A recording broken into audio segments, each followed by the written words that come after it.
ಇಂದಿನ ದಿನಾಂಕ 4/6/2026. ಪ್ರಾರ್ಥ ಮುರಳಿ ಬಾಪ್ ದಾದ ಮಧುಬನ. ಮಧುರ ಮಕ್ಕಳೇ, ನೀವು ಪಾರಲೌಕಿಕ ತಂದೆಯನ್ನು ಯಥಾರ್ಥ ರೀತಿಯಲ್ಲಿ ತಿಳಿದುಕೊಂಡಿದ್ದೀರಿ. ಆದ್ದರಿಂದ ನಿಮ್ಮನ್ನು ಸತ್ಯವಾದ ಪ್ರೀತಿ ಬುದ್ಧಿಯವರು ಅಥವಾ ಆಸ್ತಿಕರೆಂದು ಕರೆಯುತ್ತಾರೆ. ಪ್ರಶ್ನೆ: ತಂದೆಯ ಯಾವ ಕರ್ತವ್ಯದಿಂದ ಭಕ್ತರ ರಕ್ಷಕನೆಂದು ಸಿದ್ಧವಾಗುತ್ತದೆ? ಉತ್ತರ: ಎಲ್ಲ ಭಕ್ತರನ್ನು ರಾವಣನ ಜೈಲಿನಿಂದ ಬಿಡಿಸುವುದು, ದಿವಾಳಿಗಳನ್ನು ಸಾಹುಕಾರರನ್ನಾಗಿ ಮಾಡುವುದು ಇದು ಒಬ್ಬ ತಂದೆಯ ಕರ್ತವ್ಯವಾಗಿದೆ. ಯಾರು ಹಳೆಯ ಭಕ್ತರಿದ್ದಾರೆಯೋ ಅವರನ್ನು ಬ್ರಾಹ್ಮಣರನ್ನಾಗಿ ಮಾಡಿ ದೇವತೆಯನ್ನಾಗಿ ಮಾಡುವುದೇ ಅವರ ರಕ್ಷಣೆ ಮಾಡುವುದಾಗಿದೆ. ತನ್ನ ಎಲ್ಲ ಭಕ್ತರಿಗೆ ಮುಕ್ತಿ, ಜೀವನ್ಮುಕ್ತಿಯನ್ನು ಕೊಡಲು ಭಕ್ತರ ರಕ್ಷಕನು ಬಂದಿದ್ದಾರೆ. ಗೀತೆ: ಭೋಲಾನಾಥನಿಗಿಂತ ಭಿನ್ನ. ಓಂ ಶಾಂತಿ. ಇದು ಯಾರ ಮಹಿಮೆಯನ್ನು ಕೇಳಿದ್ದೀರಿ? ಶ್ರೇಷ್ಠಾತಿ ಶ್ರೇಷ್ಠ ಭಗವಂತನೇ ಆಗಿದ್ದಾರೆ. ಭಗವಂತನೇ ಎಲ್ಲರ ತಂದೆಯಾಗಿದ್ದಾರೆಂದು ಗಾಯನ ಮಾಡುತ್ತಾರೆ. ಹೇಗೆ ಲೌಕಿಕ ತಂದೆಯು ತನ್ನ ರಚನೆಯ ರಚಯಿತನಾಗುತ್ತಾರೆಯೋ ಹಾಗೆಯೇ ತಂದೆಯೇ ಈ ರಚನೆಯ ರಚಯಿತನಾಗಿದ್ದಾರೆ. ಮೊದಲು ಕನ್ಯೆಯನ್ನು ತನ್ನ ಸ್ತ್ರೀಯನ್ನಾಗಿ ಮಾಡಿಕೊಂಡು ಅವರಿಂದ ತನ್ನ ರಚನೆಯನ್ನು ರಚಿಸುತ್ತಾರೆ. 5-7 ಮಂದಿ ಮಕ್ಕಳಿಗೆ ಜನ್ಮ ಕೊಡುತ್ತಾರೆ. ಅವರನ್ನು ರಚನೆ ಎಂದು ಕರೆಯುತ್ತಾರೆ. ತಂದೆಯು ರಚಯಿತನಾಗಿದ್ದಾನೆ, ಅವರು ಹದ್ದಿನ ರಚಯಿತನಾಗಿದ್ದಾರೆ. ರಚನೆಗೆ ರಚಯಿತ ತಂದೆಯಿಂದ ಆಸ್ತಿಯು ಸಿಗುತ್ತದೆ ಎಂದು ನೀವು ತಿಳಿದುಕೊಂಡಿದ್ದೀರಿ. ಒಬ್ಬರು ಲೌಕಿಕ ತಂದೆ, ಇನ್ನೊಬ್ಬರು ಪಾರಲೌಕಿಕ ತಂದೆ. ಮನುಷ್ಯರಿಗೆ ಇಬ್ಬರು ತಂದೆಯರಿರುತ್ತಾರೆ. ಜ್ಞಾನ ಮತ್ತು ಭಕ್ತಿಯು ಭಿನ್ನ ಭಿನ್ನವಾಗಿದೆ. ನಂತರ ವೈರಾಗ್ಯ ಎಂದು ಮಕ್ಕಳಿಗೆ ತಿಳಿಸಲಾಗುತ್ತದೆ. ಈ ಸಮಯದಲ್ಲಿ ನೀವು ಸಂಗಮದಲ್ಲಿ ಕುಳಿತಿದ್ದೀರಿ. ಬಾಕಿ ಎಲ್ಲರೂ ಕಲಿಯುಗದಲ್ಲಿ ಕುಳಿತಿದ್ದಾರೆ. ಎಲ್ಲ ಮಕ್ಕಳೇ ಆಗಿದ್ದಾರೆ. ಆದರೆ ನೀವು ಎಲ್ಲ ರಚನೆಯ ರಚಯಿತನಾದ ಬೇಹದ್ದಿನ ತಂದೆಯನ್ನು ತಿಳಿದುಕೊಂಡಿದ್ದೀರಿ. ಲೌಕಿಕ ತಂದೆ ಇದ್ದರೂ ಸಹ ಆ ಪಾರಲೌಕಿಕ ತಂದೆಯನ್ನು ನೆನಪು ಮಾಡುತ್ತಾರೆ. ಸತ್ಯಯುಗದಲ್ಲಿ ಲೌಕಿಕ ತಂದೆ ಇದ್ದರು, ಪಾರಲೌಕಿಕ ತಂದೆಯನ್ನು ನೆನಪು ಮಾಡುವುದಿಲ್ಲ, ಏಕೆಂದರೆ ಅದು ಸುಖಧಾಮವಾಗಿದೆ. ಆ ಪಾರಲೌಕಿಕ ತಂದೆಯನ್ನು ದುಃಖದಲ್ಲಿ ನೆನಪು ಮಾಡುತ್ತಾರೆ. ಇಲ್ಲಿ ಮನುಷ್ಯರಿಗೆ ಬೋಧಿಸಿ ಬುದ್ಧಿವಂತರನ್ನಾಗಿ ಮಾಡಲಾಗುತ್ತದೆ. ಭಕ್ತಿ ಮಾರ್ಗದಲ್ಲಿ ಮನುಷ್ಯರು ತಂದೆಯನ್ನು ತಿಳಿದುಕೊಂಡಿಲ್ಲ. ಪರಮಪಿತ ಪರಮಾತ್ಮ, ಏ ಗಾಡ್ ಫಾದರ್, ಏ ದುಃಖಹರ್ತ ಸುಖಕರ್ತ ಎಂದು ಹೇಳುತ್ತಾರೆ. ನಂತರ ಸರ್ವವ್ಯಾಪಿ ಎಂದು ಹೇಳಿಬಿಡುತ್ತಾರೆ. ನಂತರ ಕಲ್ಲು ಕಣಕಣದಲ್ಲಿ, ನಾಯಿ ಬೆಕ್ಕು ಎಲ್ಲದರಲ್ಲಿಯೂ ಇದ್ದಾರೆಂದು ಹೇಳುತ್ತಾರೆ. ಪರಮಾತ್ಮ ತಂದೆಯನ್ನೂ ಸಹ ನಿಂದನೆ ಮಾಡಲು ಆರಂಭಿಸುತ್ತಾರೆ. ನೀವು ತಂದೆಯ ಮಕ್ಕಳಾಗಿದ್ದೀರಿ, ಆದ್ದರಿಂದ ನೀವು ಆಸ್ತಿಕರಾಗಿದ್ದೀರಿ. ತಂದೆಯ ಜೊತೆ ನಿಮ್ಮದ್ದು ಪ್ರೀತಿ ಬುದ್ಧಿ ಇದೆ, ಬಾಕಿ ಎಲ್ಲರದ್ದು ವಿಪರೀತ ಬುದ್ಧಿ ಇದೆ. ಈಗ ನೀವು ತಿಳಿದುಕೊಂಡಿದ್ದೀರಿ. ಮಹಾಭಾರತ ಯುದ್ಧವು ಎದುರಿಗೆ ನಿಂತಿದೆ. ಹಳೆಯ ಪ್ರಪಂಚದ ವಿನಾಶ, ಅರ್ಥಾತ್ ಪ್ರತಿ 5,000 ವರ್ಷಗಳ ನಂತರ ಕಲಿಯುಗದ ಪತಿತ ಪ್ರಪಂಚವು ಸಂಪೂರ್ಣವಾಗಿ, ನಂತರ ಸತ್ಯಯುಗ ಪಾವನ ಪ್ರಪಂಚದ ಸ್ಥಾಪನೆಯು ತಂದೆಯ ಮೂಲಕ ಆಗುತ್ತದೆ. ಆದ್ದರಿಂದಲೇ ಅವರನ್ನು ಪತಿತ ಪಾವನ ಬನ್ನಿ ಎಂದು ಕರೆಯುತ್ತಾರೆ. ಏ ಅಂಬಿಗ, ನಮ್ಮನ್ನು ಈ ವಿಷಯ ಸಾಗರದಿಂದ ತೆಗೆದು ಶಿರಸಾಗರಕ್ಕೆ ಕರೆದುಕೊಂಡು ಹೋಗು. ಗಾಂಧೀಜಿಯೂ ಸಹ ಪತಿತ ಪಾವನ ಸೀತಾರಾಮ ಎಂದು ಆಡುತ್ತಿದ್ದರು. ಏ ರಾಮ, ಎಲ್ಲ ಸೀತೆಯರನ್ನು ಪಾವನ ಮಾಡು. ನೀವೆಲ್ಲರೂ ಸೀತೆಯರು, ಭಕ್ತಿನೀಯರಾಗಿದ್ದೀರಿ. ಅವರೇ ಭಗವಂತನಾಗಿದ್ದಾರೆ. ಅವರನ್ನೇ ಎಲ್ಲರೂ ಕರೆಯುತ್ತಾರೆ. ನಿಮ್ಮನ್ನು ಪತಿತರಿಂದ ಪಾವನರನ್ನಾಗಿ ಮಾಡುತ್ತಿದ್ದಾರೆ. ಅವರು ನಿಮಗೆ ಎಂದೂ ಸಹ ಮೋಸ ಮಾಡುವುದಿಲ್ಲ. ತೀರ್ಥ ಸ್ಥಾನಗಳಿಗೆ, ಕುಂಭ ಮೇಳಗಳಿಗೆ ಹೋಗಿ ಎಂದು ಹೇಳುವುದಿಲ್ಲ. ಈ ನದಿಗಳ್ಯಾವುದು ಪತಿತ ಪಾವನೆ ಅಲ್ಲ. ಪತಿತ ಪಾವನ ಒಬ್ಬ ತಂದೆಯೇ ಜ್ಞಾನ ಸಾಗರನಾಗಿದ್ದಾರೆ. ಸಾಗರ ಅಥವಾ ನದಿಗಳನ್ನು ಯಾರು ನೆನಪು ಮಾಡುವುದಿಲ್ಲ. ಏ ಪತಿತ ಪಾವನ, ನಮ್ಮನ್ನು ಪಾವನ ಮಾಡು ಎಂದು ತಂದೆಯನ್ನೇ ಕರೆಯುತ್ತಾರೆ. ಉಳಿದಂತೆ ನೀರಿನ ನದಿಗಳಂತೂ ಪ್ರಪಂಚದಲ್ಲಿ ಅನೇಕ ಇವೆ. ಅವು ಪತಿತ ಪಾವನಿ ಆಗಲು ಸಾಧ್ಯವೇ? ಪತಿತ ಪಾವನ ಎಂದು ಒಬ್ಬ ತಂದೆಗೆ ಹೇಳಲಾಗುತ್ತದೆ. ಅವರು ಯಾವಾಗ ಬರುತ್ತಾರೆಯೋ ಆಗ ಪಾವನರನ್ನಾಗಿ ಮಾಡುತ್ತಾರೆ. ಭಾರತದ ಮಹಿಮೆಯು ಬಹಳ ಭಾರಿಯಾಗಿದೆ. ಭಾರತವು ಎಲ್ಲ ಧರ್ಮಗಳ ತೀರ್ಥ ಸ್ಥಾನವಾಗಿದೆ. ಶಿವ ಜಯಂತಿಯನ್ನು ಸಹ ಇಲ್ಲಿಯೇ ಗಾಯನ ಮಾಡಲಾಗುತ್ತದೆ. ಸತ್ಯಯುಗವಂತೂ ಪಾವನ ಪ್ರಪಂಚ. ಅಲ್ಲಿ ದೇವಿ ದೇವತೆಗಳಿರುತ್ತಾರೆ. ದೇವತೆಗಳ ಮಹಿಮೆಯನ್ನು ಗಾಯನ ಮಾಡುತ್ತಾರೆ. ಸರ್ವಗುಣ ಸಂಪನ್ನ 16 ಕಲಾ ಸಂಪೂರ್ಣ ಚಂದ್ರವಂಶೀಯರನ್ನು 14 ಕಲಾ ಸಂಪೂರ್ಣರೆಂದು ಹೇಳುತ್ತಾರೆ. ನಂತರ ಏಣಿಯಿಂದ ಇಳಿಯುತ್ತಾರೆ. ತಂದೆಯು 1 ಸೆಕೆಂಡಿನಲ್ಲಿ ಏಣಿಯನ್ನು ಹತ್ತಿಸಿ ಶಾಂತಿಧಾಮ ಸುಖಧಾಮಕ್ಕೆ ಕರೆದೊಯ್ಯುತ್ತಾರೆ. ನಂತರ 84ರ ಚಕ್ರವನ್ನು ಸುತ್ತಿ ಏಣಿಯನ್ನಿಳಿಯುತ್ತಾರೆ. 84 ಜನ್ಮಗಳಲ್ಲಿ ಯಾರಾದರೂ ಅವಶ್ಯವಾಗಿ ತೆಗೆದುಕೊಂಡಿರಬೇಕಲ್ಲವೇ? ಮುಖ್ಯವಾದುದು ಸರ್ವಶಾಸ್ತ್ರಮಯಿ ಶಿರೋಮಣಿ ಗೀತೆ ಶ್ರೀಮದ್ ಭಗವತ್ ಅರ್ಥಾತ್ ಭಗವಂತನು ಉಚ್ಚರಿಸುವುದಾಗಿದೆ. ಆದರೆ ಭಗವಂತನು ಯಾರಿಗೆ ಹೇಳುತ್ತಾರೆಂದು ಈ ಪತಿತ ಮನುಷ್ಯರು ತಿಳಿದುಕೊಂಡಿಲ್ಲ. ಪತಿತ ಪಾವನ ಎಲ್ಲರ ಸದ್ಗತಿದಾತ ಒಬ್ಬ ನಿರಾಕಾರ ಶಿವನಾಗಿದ್ದಾರೆ. ಆದರೆ ಅವರು ಯಾವಾಗ ಬಂದರು ಎಂಬುದನ್ನು ಯಾರು ತಿಳಿದುಕೊಂಡಿಲ್ಲ. ತಂದೆಯು ತಾವೇ ಬಂದು ತಮ್ಮ ಪರಿಚಯ ಕೊಡುತ್ತಾರೆ.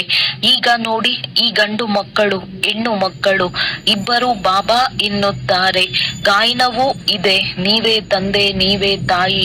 ನಿಮ್ಮ ಈ ರಾಜಯೋಗವನ್ನು ಕಲಿಯುವುದರಿಂದ ಅಪಾರವಾದ ಸುಖ ಸಿಗುತ್ತದೆ. ಬೇಹದ್ದಿನ ತಂದೆಯಿಂದ ಸ್ವರ್ಗದ 21 ಜನ್ಮಗಳ ಆಸ್ತಿಯನ್ನು ಪಡೆಯುವುದಕ್ಕೆ ನೀವು ಇಲ್ಲಿ ಬರುತ್ತೀರಿ. ಶಿವ ಜಯಂತಿಯನ್ನು ಭಾರತದಲ್ಲಿಯೇ ಆಚರಿಸುತ್ತಾರೆ. ರಾವಣನನ್ನು ಭಾರತದಲ್ಲಿಯೇ ತೋರಿಸುತ್ತಾರೆ. ಆದರೆ ಅರ್ಥವನ್ನಂತೂ ಸ್ವಲ್ಪವೂ ನೋಡಿಲ್ಲ, ತಿಳಿದಿಲ್ಲ. ಶಿವ ತಂದೆಯು ನಮ್ಮ ಬೇಹದ್ದಿನ ತಂದೆಯೇ ಆಗಿದ್ದಾರೆ. ಇದನ್ನು ಒಬ್ಬರೂ ತಿಳಿದಿಲ್ಲ. ಕೇವಲ ಶಿವನ ಪೂಜೆಯನ್ನು ಮಾಡುತ್ತಾರೆ. ಯಾವಾಗ ಇಡೀ ವೃಕ್ಷವು ತಮೋ ಪ್ರಧಾನವಾಗುವುದೋ ಆಗ ತಂದೆಯು ಬರುತ್ತಾರೆ. ಹೊಸ ಪ್ರಪಂಚದಲ್ಲಿ ಭಾರತವು ಸ್ವರ್ಗವಾಗಿತ್ತು. ಭಾರತದಲ್ಲಿಯೇ ಸತ್ಯಯುಗವಿತ್ತು. ಭಾರತದಲ್ಲಿಯೇ ಈಗ ಕಲಿಯುಗವಿದೆ. ಮೊಟ್ಟ ಮೊದಲು ನೀವೇ ಸ್ವರ್ಗದ ಮಾಲೀಕರಾಗಿದ್ದೀರಿ ಎಂದು ತಂದೆಯು ತಿಳಿಸುತ್ತಾರೆ. ಈಗ ನೀವು 84 ಜನ್ಮಗಳನ್ನನುಭವಿಸಿ ನರಕವಾಸಿಗಳಾಗಿದ್ದೀರಿ. ಈಗ ನಿಮಗೆ ನಾನು ರಾಜಯೋಗವನ್ನು ಕಲಿಸಿ ಮನುಷ್ಯರಿಂದ ದೇವತೆ, ಪತಿತರಿಂದ ಪಾವನರನ್ನಾಗಿ ಮಾಡುತ್ತೇನೆ. ಭಕ್ತಿ ಅರ್ಥಾತ್ ಬ್ರಹ್ಮನ ರಾತ್ರಿಯಾಗಿದೆ. ಜ್ಞಾನ ಅರ್ಥಾತ್ ಬ್ರಹ್ಮನ ದಿನವಾಗಿದೆ. ನೀವು ಬ್ರಹ್ಮ ಕುಮಾರ ಕುಮಾರಿಯರು ದಿನದಲ್ಲಿ ಹೋಗುತ್ತೀರಿ. ಈ ಹಳೆಯ ಪ್ರಪಂಚಕ್ಕೆ ಈಗ ಬೆಂಕಿ ಹತ್ತಿಕೊಳ್ಳಲಿದೆ. ಅವಶ್ಯವಾಗಿ ಮಹಾಭಾರತ ಯುದ್ಧ ನಡೆಯಲಿದೆ. ಅವಶ್ಯವಾಗಿ ಮಹಾಭಾರತ ಯುದ್ಧದ ನಂತರ ಭಾರತವು ಸ್ವರ್ಗವಾಗುವುದು. ಅನೇಕ ಧರ್ಮವು ವಿನಾಶವಾಗಿ ಒಂದು ಧರ್ಮ ಸ್ಥಾಪನೆಯಾಗುತ್ತದೆ. ನೀವು ಮಕ್ಕಳು ತಂದೆಗೆ ಸಹಯೋಗಿಗಳಾಗಿ ಆದಿ ಸನಾತನ ದೇವಿ ದೇವತಾ ಧರ್ಮದ ಸ್ಥಾಪನೆ ಮಾಡುತ್ತಿದ್ದೀರಿ. ನೀವು ಸ್ವರ್ಗದ ಮಾಲೀಕರಾಗಲು ಯೋಗ್ಯರಾದ ನಂತರ ವಿನಾಶವು ಪ್ರಾರಂಭವಾಗುತ್ತದೆ. ಇದು ಶಿವ ತಂದೆಯ ಜ್ಞಾನ ಯಜ್ಞವಾಗಿದೆ. ನಂತರ ಇದನ್ನು ಶಿವನೆಂದಾದರೂ ಹೇಳಿ ಅಥವಾ ರುದ್ರನೆಂದಾದರೂ ಹೇಳಿ ಕೃಷ್ಣ ಜ್ಞಾನ ಯಜ್ಞವೆಂದು ಎಂದು ಹೇಳಲಾಗುವುದಿಲ್ಲ. ಸತ್ಯಯುಗ ತ್ರೇತಾದಲ್ಲಿ ಯಜ್ಞಗಳಿರುವುದಿಲ್ಲ. ಉಪದ್ರವಗಳು ಆರಂಭವಾದಾಗ ಯಜ್ಞಗಳನ್ನು ರಚಿಸುತ್ತಾರೆ. ಧಾನ್ಯಗಳು ಸಿಗದಿದ್ದಾಗ ಯುದ್ಧ ಪ್ರಾರಂಭವಾಯಿತೆಂದರೆ ಯಜ್ಞಗಳನ್ನು ಶಾಂತಿಗಾಗಿ ರಚಿಸುತ್ತಾರೆ. ವಿನಾಶವಾಗದ ಹೊರತು ಭಾರತವು ಸ್ವರ್ಗವಾಗುವುದಿಲ್ಲವೆಂದು ನೀವು ಮಕ್ಕಳು ತಿಳಿದುಕೊಂಡಿದ್ದೀರಿ. ಭಾರತ ಮಾತೆ ಶಿವಶಕ್ತಿ ಸೇನೆಯ ಗಾಯನವನ್ನು ಮಾಡಿದ್ದಾರೆ. ಪವಿತ್ರರಿಗೆ ವಂದನೆಯನ್ನು ಮಾಡಲಾಗುತ್ತದೆ. ನೀವು ಮಾತೆಯರಿಗೆ ಒಂದೇ ಮಾತರಂ ಎಂದು ಹೇಳಲಾಗುತ್ತದೆ. ಏಕೆಂದರೆ ಭಾರತವನ್ನು ಶ್ರೀಮತದಂತೆ ಸ್ವರ್ಗವನ್ನಾಗಿ ಮಾಡುತ್ತೀರಿ. ಮೃತ್ಯುವಂತೂ ಎಲ್ಲರ ತಲೆಯ ಮೇಲಿದೆ. ಆದ್ದರಿಂದ ಇದೊಂದು ಜನ್ಮದಲ್ಲಿ ಪವಿತ್ರರಾಗಿ ತಂದೆಯನ್ನು ನೆನಪು ಮಾಡುವುದರಿಂದ ನೀವು ತಮೋ ಪ್ರಧಾನರಿಂದ ಸತೋ ಪ್ರಧಾನರಾಗಿ ಬಿಡುವಿರಿ. ಈಗ ನೀವು ಶೂದ್ರರಿಂದ ಬ್ರಾಹ್ಮಣರಾಗಿ ನಂತರ ದೇವತೆಗಳಾಗುತ್ತೀರಿ. ಇದು ಹೊಸ ಮಾತೇನಲ್ಲ.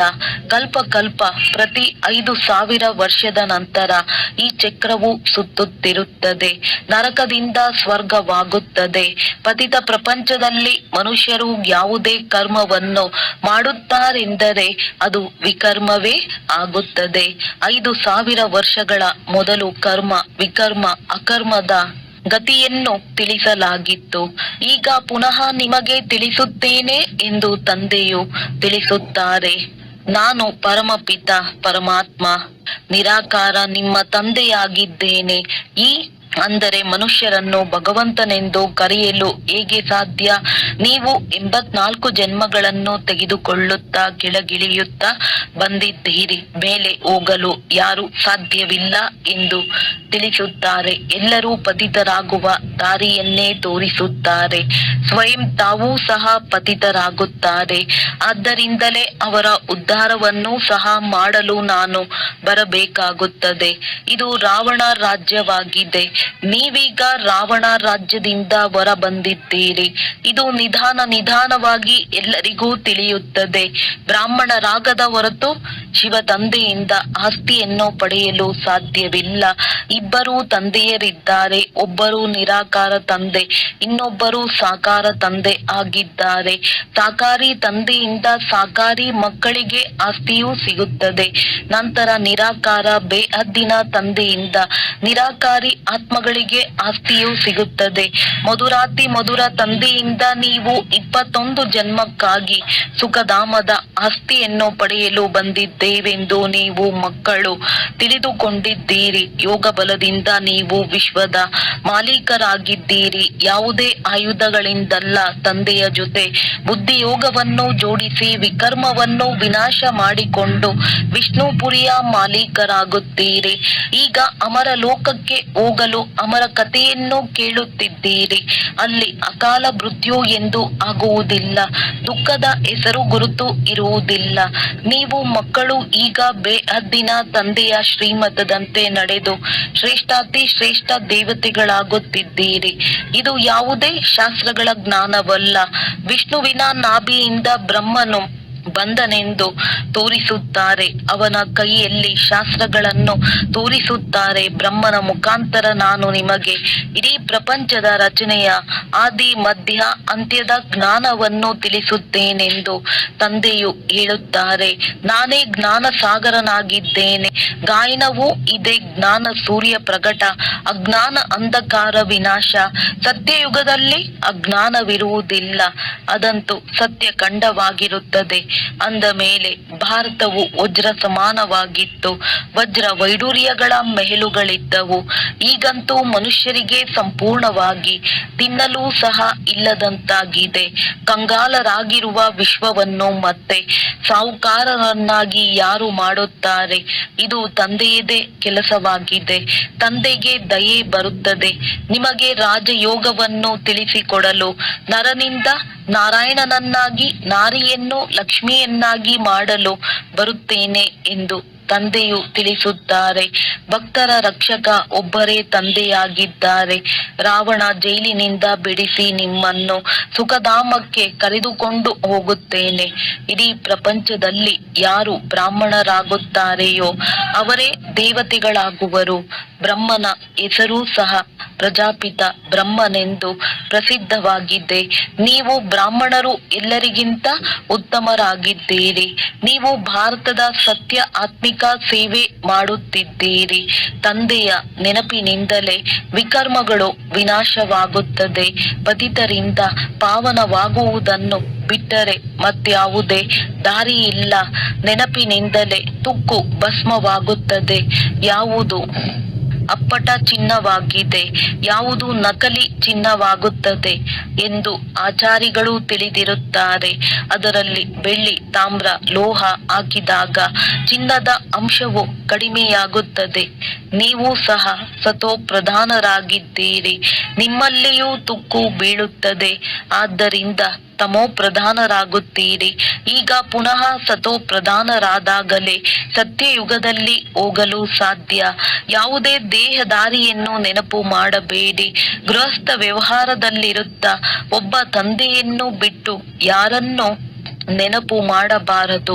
ಅಂದಾಗ ನೀವು ಸ್ವರ್ಗಪುರಿಯ ಮಾಲೀಕರಾಗಿ ಬಿಡುತ್ತೀರಿ. ಸ್ವರ್ಗ ಅಥವಾ ವಿಷ್ಣುಪುರಿಯಾಗಿತ್ತು, ಈಗ ರಾವಣಪುರಿಯಾಗಿದೆ. ಪುನಃ ಅವಶ್ಯವಾಗಿ ವಿಷ್ಣುಪುರಿಯಾಗುತ್ತದೆ. ಸಾಧು ಸಂತರೆಲ್ಲರನ್ನು ಉದ್ಧಾರ ಮಾಡಲು ಬರುತ್ತೇನೆ. ಅದಕ್ಕೆ ಯದಾ ಯದಾಹಿ ಧರ್ಮಸ್ಯ ಎಂದು ಹೇಳುತ್ತಾರೆ. ಇದು ಭಾರತದ ಮಾತಾಗಿದೆ. ಸರ್ವರ ಸದ್ಗತಿದಾತ ನಾನೊಬ್ಬನೇ. ಶಿವ ತಂದೆಯಾಗಿದ್ದೇನೆ. ಶಿವ, ರುದ್ರ ಎಂಬುದೆಲ್ಲವೂ ಅವರದ್ದೇ ಹೆಸರುಗಳಾಗಿವೆ. ಅನೇಕ ಹೆಸರುಗಳನ್ನು ಇಟ್ಟು ಬಿಟ್ಟಿದ್ದಾರೆ. ನನ್ನ ಸತ್ಯವಾದ ಹೆಸರು ಶಿವ ಎಂದಾಗಿದೆ ಎಂದು ತಿಳಿಸುತ್ತಾರೆ. ನಾನು ಶಿವನಾಗಿದ್ದೇನೆ. ನೀವು ಮಕ್ಕಳು ಸಾಲಿಗ್ರಾಮಗಳಾಗಿದ್ದೀರಿ. ನೀವು ಅರ್ಧಕಲ್ಪ ದೇಹಾಭಿಮಾನದಲ್ಲಿರುತ್ತೀರಿ. ಈಗ ದೇಹಿ ಅಭಿಮಾನಿಗಳಾಗಿ ಒಬ್ಬ ತಂದೆಯನ್ನು ತಿಳಿಯುವುದರಿಂದ ಎಲ್ಲವನ್ನು ತಿಳಿದು ಬಿಡುತ್ತೀರಿ. ಮಾಸ್ಟರ್ ಜ್ಞಾನ ಸಾಗರರಾಗುತ್ತೀರಿ. ಒಳ್ಳೆಯದು. ಮಧುರಾತಿ ಮಧುರ ಅಗಲಿ ಹೋಗಿ ಮರಳಿ ಸಿಕ್ಕಿರುವ ಮಕ್ಕಳ ಪ್ರತಿ ಮಾತ್ಪಿತಾ ಬಾಪ್ ದಾದಾರವರ ನೆನಪು, ಪ್ರೀತಿ ಹಾಗೂ ಸುಪ್ರಭಾತ. ಆತ್ಮಿಕ ಮಕ್ಕಳಿಗೆ ಆತ್ಮಿಕ ತಂದೆಯ ನಮಸ್ತೆ. ಧಾರಣೆಗಾಗಿ ಮುಖ್ಯ ಸಾರ: ಶ್ರೀಮತದಂತೆ ನಡೆದು ಶ್ರೇಷ್ಠಾತಿ ಶ್ರೇಷ್ಠ ದೇವತೆಗಳಾಗಬೇಕಾಗಿದೆ. ಇಡೀ ವಿಶ್ವದಲ್ಲಿ ಸತ್ಯವಾದ ಆತ್ಮಿಕ ಸೇವೆ ಮಾಡಬೇಕಾಗಿದೆ. ಆದಿ ಸನಾತನ ದೇವಿ ದೇವತಾ ಧರ್ಮದ ಸ್ಥಾಪನೆಗೆ ತಂದೆಗೆ ಸಂಪೂರ್ಣ ಸಹಯೋಗಿಗಳಾಗಬೇಕಾಗಿದೆ. ಆತ್ಮವನ್ನು ಸತ್ಯ ಚಿನ್ನವನ್ನಾಗಿ ಮಾಡಲು ಒಬ್ಬ ತಂದೆಯ ವಿನಃ ಯಾವ ದೇಹದಾರಿಯನ್ನು ನೆನಪು ಮಾಡಬಾರದು. ಪಾರಲೌಕಿಕ ತಂದೆಯ ಜೊತೆ ಸತ್ಯವಾದ ಪ್ರೀತಿಯನ್ನಿಡಬೇಕು. ವರದಾನ: ಆತ್ಮಿಕ ಉನ್ನತಿಯ ಸಾಧನದ ಮೂಲಕ ಸರ್ವ ಪರಿಸ್ಥಿತಿಗಳ ಮೇಲೆ ವಿಜಯದ ಪ್ರಾಪ್ತಿ ಮಾಡಿಕೊಳ್ಳುವಂತಹ ಅಕಾಲ ಮೂರ್ತಿ ಭವ. ಹೇಗೆ ಶರೀರ ನಿರ್ವಹಣೆಗಾಗಿ ಅನೇಕ ಸಾಧನಗಳನ್ನು ಉಪಯೋಗಿಸುತ್ತೀರಿ, ಹಾಗೆಯೇ ಆತ್ಮಿಕ ಉನ್ನತಿಗಾಗಿಯೂ ಸಾಧನವನ್ನು ಉಪಯೋಗಿಸಿರಿ. ಇದಕ್ಕಾಗಿ ಸದಾ ಅಕಾಲ ಮೂರ್ತಿ ಸ್ಥಿತಿಯಲ್ಲಿ ಸ್ಥಿತರಾಗುವ ಅಭ್ಯಾಸ ಮಾಡಿರಿ. ಸ್ವಯಂ ಅನ್ನು ಅಕಾಲ ಮೂರ್ತಿ ಎಂದು ತಿಳಿದುಕೊಂಡು ನಡೆಯುವವರು ಅಕಾಲ ಮೃತ್ಯುವಿನಿಂದ, ಅಕಾಲದಿಂದ, ಸರ್ವ ಸಮಸ್ಯೆಗಳಿಂದ ಪಾರಾಗಿ ಬಿಡುತ್ತಾರೆ. ಮಾನಸಿಕ ಚಿಂತೆಗಳು, ಮಾನಸಿಕ ಪರಿಸ್ಥಿತಿಗಳನ್ನು